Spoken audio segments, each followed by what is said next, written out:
Halo guys, selamat datang di podcast perdana Digimove. Kali ini edisi perdana saya akan ditemani oleh Mbak Hani. Hai. Ini aku langsung perkenalin diri aja kali ya. Kan Dea gitu ya. Halo guys, aku Hani dan di sini kita akan ngobrol-ngobrol dan kebetulan podcast ini baru banget ya dan namanya Digimove nih. Kang Dea kayaknya langsung mau ngetes aku gitu, Digimove tuh apa sih sebenarnya gitu. Digimove ini sebenarnya podcast baru yang khusus membahas tentang isu-isu teknologi, isu digital, mungkin ada juga layanan teknologi dan program-program digital yang lagi hits tentunya gitu. Nah kali ini kita mau ngapain nih Kang Dea? Kita tentunya bakal bahas sesuatu yang layak banget nih kalian anak-anak muda harus tahu gitu loh gitu. Dan ini edisi perdana loh. Iya. Jadi kita akan ngebahas tentang garis besarnya tentang transformasi digital, pasti sering denger kan ya. Tapi mungkin spesifik tentang e-government dan big data dan segala perintilannya. Tapi tenang guys, ini memang berat banget. Aku juga sama Kang Dea kayak oh my god ini tentang apa gitu. Tapi tenang aja karena kita udah ditemani oleh expert ya, narasumber yang sudah hadir sekarang ini tuh pastinya bisa menjelaskan itu semua dengan penjelasan yang ringan gitu ya. Gitu sih paling. Oke, sekarang kita sudah temanin oleh Pak Didik. Pak Didik selaku CEO Metronet ya. Dan KOL kita Ayrton Eduardo selaku praktisi digital marketing founder Crevolutions. Yeay! Halo, apa kabar? Thank you. Say hi! Kak Dea, Hani, Pak Didi, apa kabar? Kita jauh dekat di mata, jauh di hati, tapi tetap dekat di hati gara-gara online gitu ya Mas Ayrton. Sehat Pak Didik? Sehat, alhamdulillah. Mas Ayrton sehat ya Mas ya, walaupun sehat. Jauh di mata, dekat di hati. Puji Tuhan sehat, Bapak. Posisi sekarang di mana Mas? Harus sehat. Kalau nggak sehat hari ini nggak bisa ketemu sama teman-teman Digimove. Iya. Jadi, Posisi sekarang di mana Kang Dea Mas? kepo nih. Karena Jadi kalau aku ada di Kota Malang, Jawa Timur. Oke, jauh juga ya. Oke. Sambil nyapa nih mungkin ada penonton episode pertama Digimove yang ada di Malang atau mungkin di Jawa Timur. Halo semuanya. Halo, nah guys ini sekalian mau ngingetin kali supaya audiens kita tuh benar-benar semangat banget untuk nontonin sampai habis. Jadi kita bakal ngasih giveaway, tapi harus tonton sampai selesai Tonton sampai karena habis. iya kita bakal ngasih ke 3 orang yang beruntung saldo link aja sebesar 500.000. Lumayan banget nggak sih Kang Dea buat jajan gitu loh, jajan Untuk boba. 3 orang ya? Iya. Untuk 3 orang, tapi Kang Dea syaratnya langsung syaratnya yang mutlak itu adalah kalian sudah punya Ya. punya aplikasi link aja. Ya. Oke. Oke, ini sebelum kita langsung ngebahas sesuatu yang berat banget nih ya Pak Didik, ya Allah. Tapi aku mau ngasih pantun dulu nih Pak. Jadi gini loh Pak, berang-berang ke salon biar ganteng. Cakep. Thank you banget ya udah datang. Ini mau langsung pertanyaan yang langsung to the point aja nih. Sebelum ngomongin big data, kita kan dari tadi memperkenalkan Pak Didik sebagai CEO Metronet gitu ya. Metronet ini sebenarnya perusahaan apa gitu loh Pak, ini makhluk apa, dan kalau misalnya anak muda yang belum tahu, boleh dong Pak, narsis dikit Pak, Metronet itu apa? Aku juga pengen tahu sih. Oke, mungkin selama ini kalau kita cerita tentang atau dengar obrolan Telkom gitu ya, yang dipikir pasti IndiHome, sorry. Karena IndiPhone singkatan dari IndiHome dan teleponi gitu kan. Atau kalau kita cerita Telkomsel, ya pasti telepon seluler dan lain-lain. Dan perusahaan-perusahaan itu ya. Betul, padahal secara korporasi Telkom Group ini terdiri dari beberapa perusahaan. Kita punya beberapa holding, dan salah satu holding company yang saat ini di bawah Telkom Group adalah Metronet. Dan memang saat ini Metronet sebagai holding punya beberapa anak usaha juga di bawahnya. Mungkin yang saya sebut saat ini karena ini audionya milenial ya. Kita punya satu anak usaha namanya Melon Indonesia. Nah, Melon Indonesia ini khusus spesifik masuk di industri musik. Kita bantu akselerasi industri musik. Nah, kembali ke Metronet, selain punya beberapa anak usaha yang salah satunya Melon itu, Metronet sendiri saat ini juga fokus pada penyediaan layanan-layanan yang berbasis digital. Mungkin itulah makanya edisi perdana ini Metronet yang diminta tampil, meskipun saya juga grogi juga nih, saya jujur nih. Kenapa? Karena betul, karena Digimove Digital Movement ini sesuatu yang berat memang. Tadi Mbak Hani kan bilang ini sesuatu yang berat nih Pak, karena memang nggak umum gitu ya. Makanya hari ini kita umumkan gitu. Jadi salah satu tanggung jawab Metranet sebagai salah satu anak usaha Telkom Group adalah bagaimana kita membantu mengakselerasi transformasi digital Indonesia. Ini itu salah satu program utama kita. Mungkin secara spesifik nanti kita bisa obrolin lagi. Karena sebagai apa ya yang menyediakan layanan digital tuh kan luas banget ya kan ya, kayak apaan aja gitu loh kalau boleh tahu gitu loh Pak. Kayak misalnya apa gitu, misalnya kayak tadi Melon itu berarti salah satu layanan gitu. Betul. Anak usaha ya. Iya, berarti, nama anak usaha. Layanannya ada namanya Langit Musik ya. Kalau teman-teman familiar dengan Spotify, Juk gitu. Oh, ini sebangsanya gitu. Ada satu produk Indonesia banget namanya Langit Musik. Nah, teman-teman bisa download di Play Store kalau yang pakai Android atau pakai yang Apple Store kalau yang pakai iOS. Nah, yang sekarang sedang digarap oleh Metranet tuh, biar teman-teman tahu nih. Ini kan ternyata di Telkom itu tidak hanya Telkom dan Telkomsel, ternyata ada nih perusahaan Metranet. Nah, ngerjain apa sih Pak gitu? Iya. Istilahnya kan teman-teman biar kebayang ya. Tahu kebayang nih.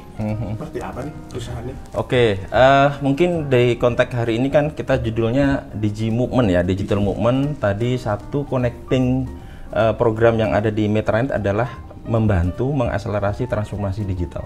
Nah, kalau kita cerita tentang transformasi digital, kita punya satu layanan yang mungkin dulu sejak tahun 2003 terkenal dengan istilah e-government gitu ya.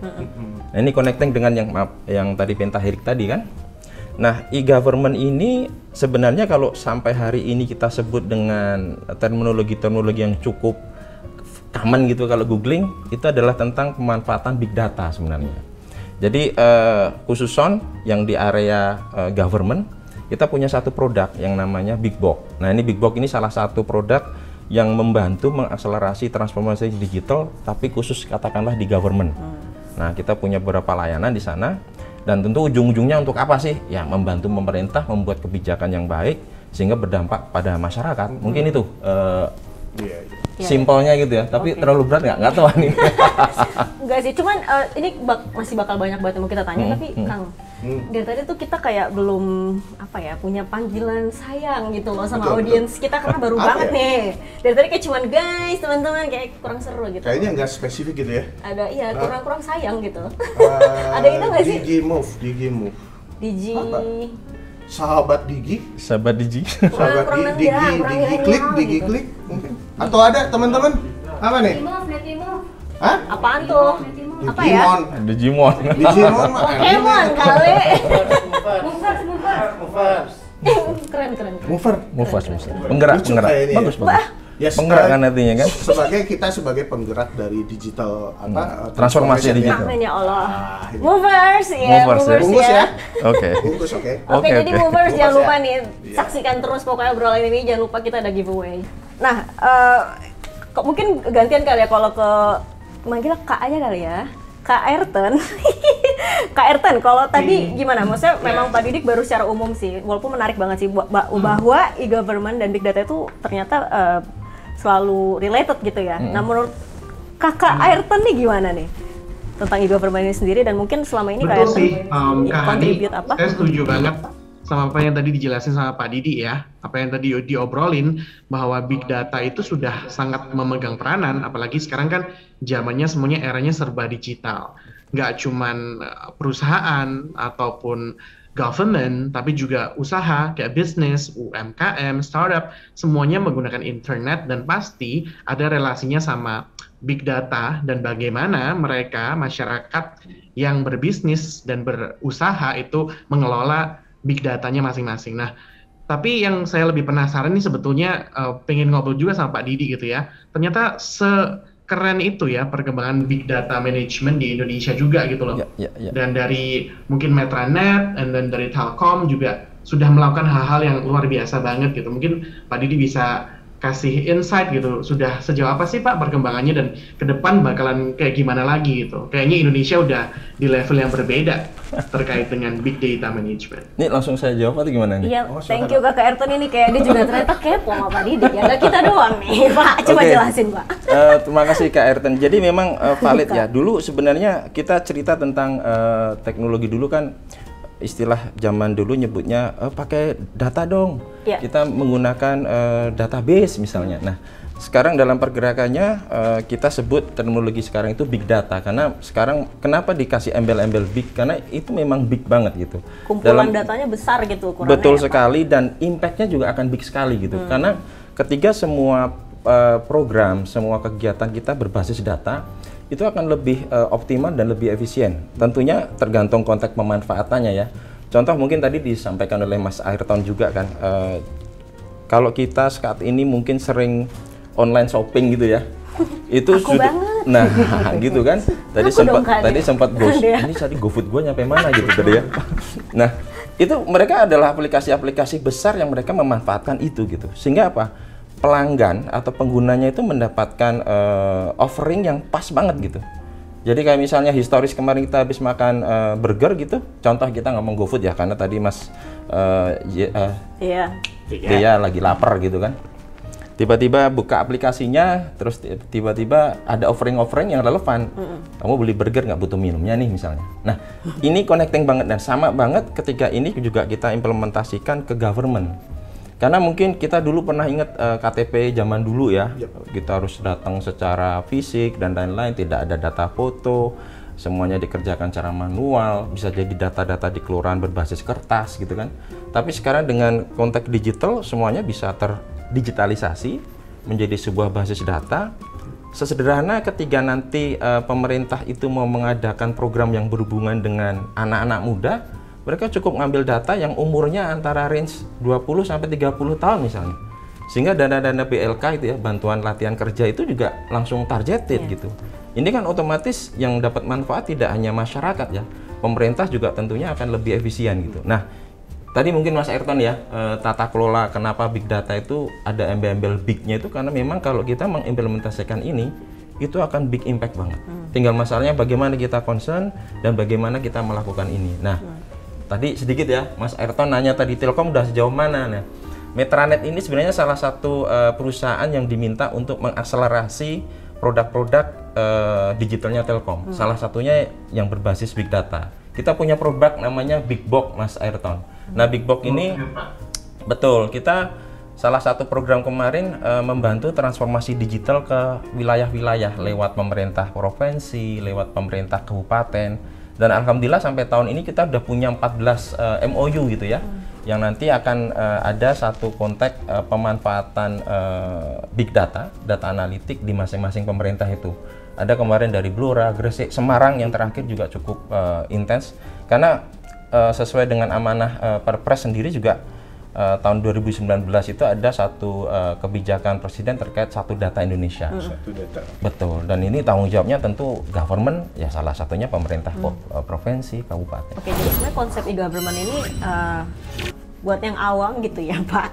Jadi sebenarnya tuh apa gitu, kayak pemerintah yang serba punya Mas, ini elektronik. Mas, nanti saya akan connect gitu ke Mas Ayrton ya, nanti akan connect Mas Kakak Ayrton pasti nanti bantu jawab sih. Boleh. Jadi kalau e-gov sendiri kan sebenarnya sebuah definisi yang menyatakan pemanfaatan teknologi informasi, makanya ada embel-embel E gitu, elektronik gitu ya. Meskipun ini konteksnya masih di tahun-tahun 2003 yang ada III itu banyak banget. Sekarang kita udah setting jadinya big data lah, apapun itu. Nah, kemudian implementasi e-gov sendiri seperti apa ya? E-gov ini ada beberapa model yang ujungnya ke smart city tadi. Karena ada yang judulnya itu government to citizen, G2C, juga ada government to business, G2B, bahkan juga ada government to government itu. Saya ngambil contoh 3 itu. Nah, G2C contohnya ya mungkin teman-teman sekarang lagi ada meme itu ya. Kalau mau check in harus pakai Peduli Lindungi. Nah, itu bagian dari G2C itu. Dan itu ada pemanfaatan big data ya, dari data vaksin akhirnya muncul sehingga menjadi sebuah kebijakan dalam konteks pengelolaan penyebaran COVID, sehingga itu menjadi sebuah aplikasi yang wajib ada ketika teman-teman masuk ke public area gitu. Kemudian kalau contohnya yang lain sekarang ada STNK online mungkin perpanjangan gitu yang nggak perlu ganti plat nomor bisa, itu konteksnya adalah G2C gitu, dan itu nggak mungkin kejadian kalau tidak ada database duluan gitu. Kepolisian ngumpulin datanya kebayangan kalau itu datanya manual, nggak mungkin itu muncul secara online gitu. Nah ini yang connecting dengan Mas Ayrton nih, G2B ya, government to business. Bisnis ini kan segmennya banyak. Yang mungkin yang connecting dengan Mas Ayrton yang segmen-segmen menengah ke bawah ya Mas ya, UMKM ya Mas ya. Nah ini sekarang pemerintah juga punya satu platform gitu yang namanya Padi UMKM, Pasar Digital UMKM. Ini juga tentunya basisnya data. Nah harapannya apa? UMKM itu bisa onboarding ke situ dan kebetulan pengampunya adalah Kementerian BUMN ini. Harapannya apa? Ini nanti ada satu kebijakan-kebijakan khusus, insentif mungkin dari masing-masing BUMN yang bisa berdampak buat para UMKM yang spesifik. Misal ada UMKM yang lagi butuh, karena ada orderan banyak, mereka butuh financing gitu. Nah nanti kan katakanlah Himbara ya, Himpunan Bank Negara itu bisa ngelihat, oh ini ada transaksi beneran nih, saya bisa kasih financing misal. Jadi kalau kita implementasi IGAP dampaknya gede banget. Nah silakan nih Mas, yang UMKM nih kalau dengan IGAP seperti apa nih Mas Ayrton? Oke Kang Dea. Jadi kalau kita ngomongin bisnis, teman-teman di level usaha UMKM ya, usaha mikro atau bahkan juga teman-teman di startup gitu, penting banget pemanfaatan big data di era digital ini, karena pemanfaatan big data itu nggak cuman membantu mereka untuk meriset apa ya istilahnya bisnis apa nih yang relevan untuk dikembangkan, tapi juga sampai ke implementasi marketingnya secara digital gitu. Nah itu juga kenapa teman-teman di kementerian dan juga di perusahaan-perusahaan swasta di seluruh Indonesia gitu sudah sangat concern sekarang untuk istilahnya mengakselerasi lah bareng-bareng teman-teman di industri bisnis gitu untuk go digital bareng-bareng gitu. Dan itu pemanfaatan platform sosial media ini juga bagian dari transformasi digital tadi ya, karena mau nggak mau suka nggak suka sosial media itu sudah menjadi sebuah apa ya Mas, ya sudah ada aja keharusan gitu. Dan dari situ kita juga tahu itu sentimen atas produk kita kan ya, di luar konteks haters gitu ya. ini tahu nih berapa yang nge-like, berapa yang nge-DM, mungkin komennya jelek, tapi paling tidak dari situ kita bisa lihat tuh respon produk kita itu oke atau tidak. Dan itu lagi-lagi ya itulah pemanfaatan. Itu sederhana kayak gitu, tapi itu big data itu. Kebayang kalau kompleksitasnya dalam konteks pengelolaan di pemerintahan gitu ya, data-data warga. Mungkin kalau di Jakarta ada yang aplikasi apa, Jaki mungkin apa ya, Jaki gitu. Itu kan juga bagian dari big data, kecepatan bagaimana masyarakat atau nyebutnya sekarang netizen lapor ke pemerintah bisa merespon karena di situ ada foto-fotonya valid gitu kan, ada PIC yang ngelaporin nomor HP-nya berapa gitu. Dan itu semua kan kalau Pak Didi kan tadi ngasih contoh produknya misalnya kayak big box gitu ya Pak. Tapi kalau misalnya aku nih, kalau misalnya masih agak-agak ngawang gitu, nah big box ini sebagai apa sih layanan yang ngasih big data itu maksudnya apa gitu loh Pak? Kayak ngasih big data tuh gimana gitu? Jadi big box ini brand ya, brand. Tapi kalau dari konteks produknya apa, itu adalah produk bagaimana kita memberikan solusi berbasis analisa data atau big data atau data analitik. Jadi saya ulang, itu adalah layanan yang memberikan solusi berbasis data analitik atau analisa data. Terus untuk layanan apa saja? Bukan kebetulan ya, semuanya direncanakan gitu. Nanti kayaknya bisnis kok kebetulan ya, Mas Ayrton ya. Jadi kita segmen yang kita garap dalam konteks solusi kami itu tidak hanya ke government, pemerintahan, tapi juga ke bisnisnya. Dan bisnis maksudnya pelaku bisnis. Pelaku bisnis, betul. Contoh nanti kalau teman-teman movers penasaran bisa cek di websitenya itu bigbox.id. Kita melayani seperti Pertamina gitu ya. Pertamina itu sekarang teman-teman bisa perhatikan mereka juga punya satu aplikasi ya, My Pertamina. Tapi di belakangnya di situ ada satu program data analitik yang menganalisa berapa banyak contoh Pertamax yang keluar hari ini, berapa banyak solar yang keluar hari ini gitu. Tentunya ini untuk bisa dimonitor di pusat Pertamina untuk bisa mengetahui berapa banyak bahan bakar yang sudah tersebar sampai ke SPBU, pemanfaatannya sudah benar atau belum. Sehingga di konteks itu akan muncul kebijakan-kebijakan insentif sudah tepat guna belum, kebijakan subsidi katakanlah ke Pertamax gitu. Seperti itu contohnya. Atau kita juga pernah menjalankan sebuah analisa marketing ke Kimia Farma gitu. Jadi mereka juga punya satu tanggung jawab mendistribusikan obat-obat apa saja yang mendapatkan insentif, berapa yang laku, distribusinya sampai mana. Jadi pemanfaatan big box di sana itu untuk bisa memberikan sebuah dashboard data gitu ya, sehingga top level atau manajemen itu bisa membuat keputusan dengan cepat. Apakah kebijakan diskon saya benar? Apakah kebijakan alokasi resource saya ke daerah-daerah tertentu benar atau tidak? Contoh. Apakah bisa sebagai analisa prediktif nggak sih Pak? Ya, betul sekali Mas. Jadi dengan data analitik itu selain prediktif, kebanyakan kan korektif ya. Oh ini salah nih, datanya kita terlalu banyak naruh barang di sana. Padahal ternyata sentimen market yang lagi butuh di daerah Jogja misalnya. Nah ini tentu kan korektif ya. Atau juga bisa untuk memprediktifkan berdasarkan sentimen gitu.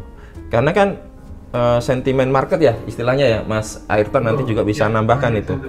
Ada suatu daerah yang ternyata dari data sosial media gitu, ada satu konteks sentimen positif terhadap sebuah produk gitu. Nah, ini kalau kita punya dashboardnya, kita cek ternyata produk kita belum sampai ke sana, itu kan berarti prediktif. Kita bisa taruh barang ke sana gitu. Kalau di apa yang kita yang awam sih ya, kadang-kadang gini loh, kan pernah ngalamin gini nggak? Buka sosial media, IG misalnya. Taunya kesenangan kita misalnya dengan gitar atau apa gitu ya, alat band muncul. Iya. Mungkin seperti itu juga ya. Betul. Nah ini Mas Ayrton cenayang gitu loh. Iya. Mas Ayrton ini yang digital marketing expert tahu dia. Sumpah Kakak Ayrton itu kayak magic, tapi serem, tapi canggih, tapi segala apa. Explore-nya kok sama gitu dengan keinginan kita ya. Itu pakai sihir apa gitu loh Kakak Ayrton. Betul. Jadi kalau kita ngomongin bagaimana social media platform sekarang bekerja gitu ya, salah satu hal yang utama atau main istilahnya datanya adalah dari algoritma. Dan algoritma itu dihasilkan dari manajemen big data. Nah mungkin yang ingin saya tambahin dikit nih buat movers supaya mungkin nggak bingung ya, big data itu kayak gimana gitu. Kalau penjelasan dari Pak Didi mungkin agak canggih gitu. Saya coba sederhanakan begini, Kang Dea dan Mbak Hani.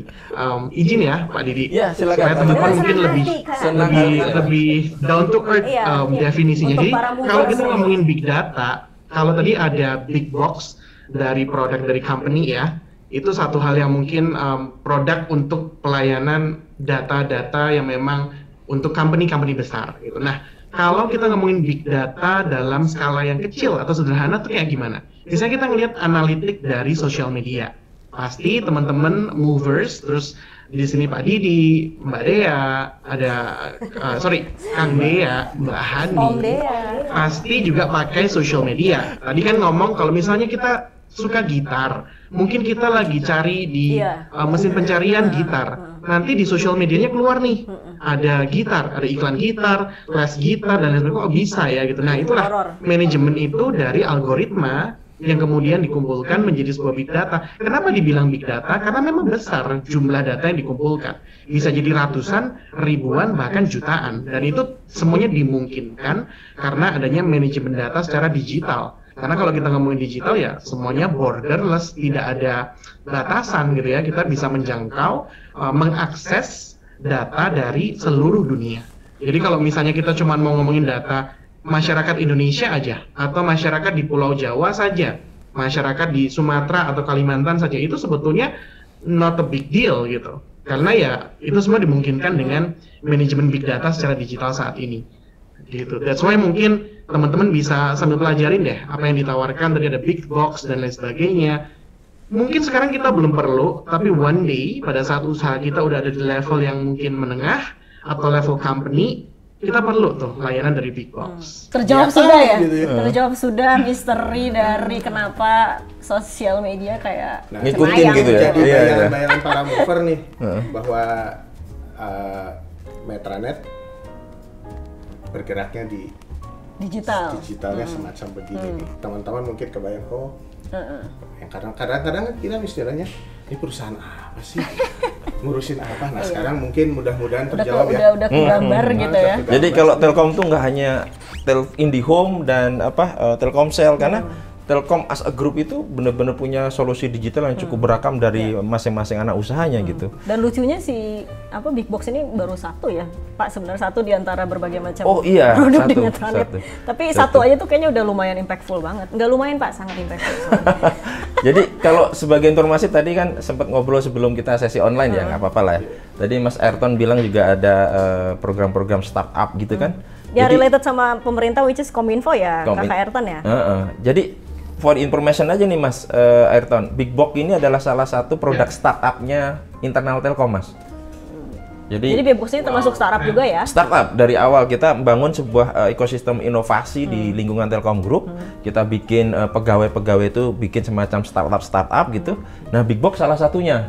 Dan kemudian ternyata dari market validation sampai ke business validation, business validation, market validation ternyata take up. Ya sekarang jadi kita akselerasi di Metranet sebagai sebuah big product, ya namanya Big Box itu. Dan kita seperti yang saya sampaikan di depan, kita fokusnya memang ke government sama ke bisnis ya, tadi istilah korporasi. Satu lagi, hasil karya anak bangsa. Wah, mantap ya. Betul statement ini. Betul. Karena itu lokal banget. Apakah let's say big data dulu deh, big data dan e-government ini seperti apa gitu loh ke depannya? Apakah cuman saat ini doang gitu ya? Apa karena pandemi doang atau apakah lagi musim-musim? Iya, atau gimana gitu loh ke depannya untuk mungkin para fresh graduate yang mungkin tertarik gitu tapi mungkin bingung, kayaknya gue belum terlalu pinter gitu. Tapi seperti apa gitu loh perkembangan big data jadi keluar ini? gue nya. Karena aku lagi menghayat, soalnya jadi fresh graduate nih, Pak. Oke, gimana Pak Didik dan Kakak Ayrton? Oke, mungkin nanti disambung ke Ayrton ya yang lebih banyak tapping ke market gitu ya. Tapi frankly memang kalau ditanya apakah ke depan industri big data itu akan ada terus dengan makin bergeraknya teknologi ya. Tadi sempat Mas Ayrton bilang dampak dari teknologi apa? Makin banyak data yang bertebaran ya. Sesederhana HP kita, foto kita itu mungkin banyak banget, tapi kita bingung how to manage-nya. Atau di laptop kita, file kita cukup banyak, tapi how to manage pun kita tidak tahu. Nah, saya punya beberapa catatan gitu ya, intinya bahwasanya industri big data ini akan ada terus karena makin digital kita, makin banyak data yang tersimpan dan suatu saat itu diperlukan untuk kebutuhan entah membuat kebijakan atau membuat program gitu. Nah pertanyaannya connecting dengan job seeker tadi ya ketika ternyata industrinya akan stay gitu, mungkin sampai puluhan tahun kali ya Mas Ayrton nanti bisa nambahkan gitu ya. Otomatis kompetensi apa yang diperlukan gitu. Nah ini teman-teman yang jago di tadi sempat keywordnya dari Mas Ayrton tuh algoritma. Nah, kira-kira turunan apa sih orang bisa jago algoritma? Jago matematika, jago data analitika, atau jago data statistik mungkin. Pun demikian, tapi bukan mengecilkan orang-orang yang jago marketing ya, karena at the end data analitik atau big data itu dipakai untuk membuat sebuah arahan atau decision management. Tapi ketika nanti ada eksekusi ternyata kayak tadi, ternyata harus supply barang di sana gitu. Kita harus mengedukasi pasar di sana. Kita harus menurunkan sentimen negatif di sana. Itu kan based on dari big data tadi ya. Otomatis butuh orang yang bisa marketing juga gitu. Bukan berarti mengecilkan yang jago marketing, tidak. Tapi ada relevansi dengan big data, kompetensi yang diperlukan apa? Ya tadi data analisis lah, data scientist gitu. Gitu, silakan Mas Ayrton nih yang sering ngobrol dengan di lapangan ini. Kita nggak cuman bagaimana mengakses data untuk kemudian kita jadikan riset untuk kasih satu strategi marketing yang bagus, satu strategi branding yang bagus, tapi juga kita harus tahu bagaimana sisi-sisi keamanan itu bisa dibentuk. Nah itu mungkin nyambung dengan apa yang disebut dengan e-government. Kalau pemerintah kan lebih kepada support system dan merawat ekosistemnya, bagaimana itu bisa jadi satu hal yang potensial gitu untuk negara dan bangsa juga. Nah, oleh karena itu perlulah masyarakat, di sini kita ngomonginnya netizen gitu ya. Kalau dulu kan citizen, sekarang udah beralih ke netizen, net citizen.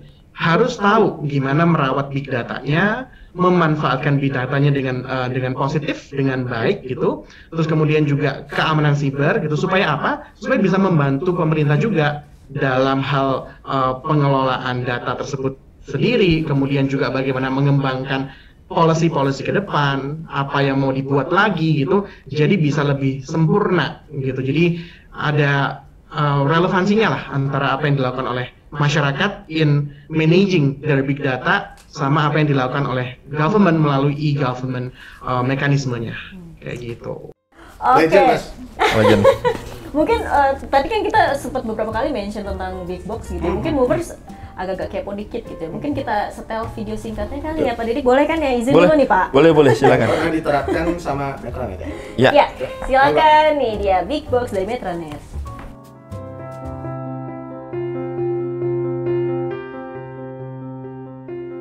Data sangat dibutuhkan ketika melakukan perencanaan pembangunan. Ya, jadi perencanaan harus berbasis data. Apa yang sekarang ini dibutuhkan oleh masyarakat, ya kesenjangan yang saat ini terjadi, itu yang menjadi starting point untuk kemudian dibenahi dalam rangka untuk mencapai tujuan sebuah pembangunan. Saat ini masih diterbitkan Perpres 39 tahun 2019 tentang satu data. Jadi Semarang Satu Data ini adalah kependekan dari Semarang Satu Data. Ini adalah sebuah produk kebijakan terkait dengan pemanfaatan data oleh masyarakat Kota Semarang dalam satu platform.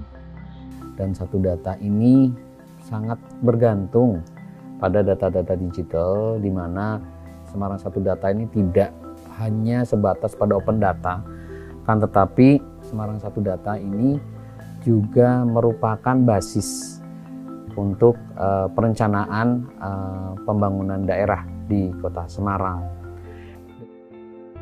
Kami terima kasih sekali terkait dengan pengembangan Semarang Satu Data ini. Kami disupport oleh PT Telkom bagaimana membuat platform yang terintegrasi, yang interoperabilitas, yang bisa dibagi-pakaikan oleh berbagai OPD dalam rangka untuk membangun, merencanakan, dan melaksanakan berbagai program dan kegiatan masing-masing OPD.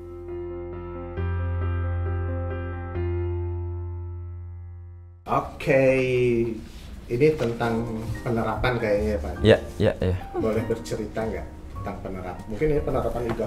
Ya, betul. Jadi memang seperti yang saya sampaikan tadi, ketika Metronet punya tanggung jawab untuk mengakselerasi transformasi digital regional, nyebutnya, kita tappingnya ke pemerintah provinsi ya. Tentu juga ini karena sebagai sebuah program nasional sesuai dengan peraturan dari Presiden terkait Satu Data dan lain-lain. Yang ujung-ujungnya memang untuk memberikan pelayanan yang lebih baik kepada masyarakat. Jadi tadi di video tadi udah ada beberapa statement juga dari beberapa pejabatnya di sana. Tapi saya hanya bisa sampaikan satu hal aja bahwa konteks pengelolaan big data yang saat ini terimplementasikan di sana adalah salah satunya adalah Big Social. Jadi bigbox.co.id, nanti websitenya ada di sana, itu sebagai big brandnya gitu, brand besarnya. Tapi secara layanannya ada salah satunya adalah Big Social. Tadi ini connecting dengan yang disampaikan oleh Mas Ayrton juga tadi. Bagaimana sekarang masyarakat itu dengan gampangnya menyampaikan keluh kesah, mungkin juga tidak hanya complaining ya, tapi juga mungkin suggestion gitu ke pemerintah menggunakan sosial media. Nah, entah lewat Twitter, lewat Instagram, atau lewat Facebook. Nah, ini secara layanan yang kita sebut Big Social ini bisa kita ambil tuh data-data itu. Warga Jawa Tengah itu sekarang lagi ngeluhin tentang apa sih di Twitter gitu. Oh, terkait tentang masalah sampah misalnya. Nah, nanti pemerintah daerah akan melihat itu sebagai sebuah inputan gitu. Sehingga berujung pada kebijakan terkait pengelolaan sampah. Mana yang sedang butuh pengelolaan sampah yang baik dan benar. Nah, itu salah satu contohnya seperti itu. Salah satunya adalah Big Social tadi. Oke, menarik banget ya. Oke, ini kayaknya udah banyak banget ya Pak pembahasannya, Kakak Ayrton. Terima kasih untuk penjelasannya. Mungkin saatnya kita hura-hura dikit kali ya. Baru nyadar. Oh gitu ya. Oke, sekarang mungkin games-games dikit kali ya, Kang Dea nih, sesi favoritnya Kang Dea. Langsung ke kita permainannya mungkin simple, this or that gitu kali ya. Gitu? Jadi jawabnya cepat. Ini Pak Didik dan Kakak Ayrton, please banget nggak usah mikir, nggak usah yang kayak aduh ini apa ya. Pokoknya 1 detik aja langsung jawab gitu. Silakan Kang Dea, pertanyaan this or that-nya. Oke. Mulai. YouTube or Netflix? Netflix. Kenapa? Kakak Ayrton nggak jawab sih. YouTube. YouTube. Kenapanya nggak usah ya? Nggak usah lah, udah biarin. Sepeda atau motor? Motor. Sama klub. Pantai atau gunung? Gunung. Pantai. Pantai, nah pantai. Teh atau kopi? Kopi. Kekinian banget. Oke. Facebook atau Friendster? Ini pertanyaannya salah.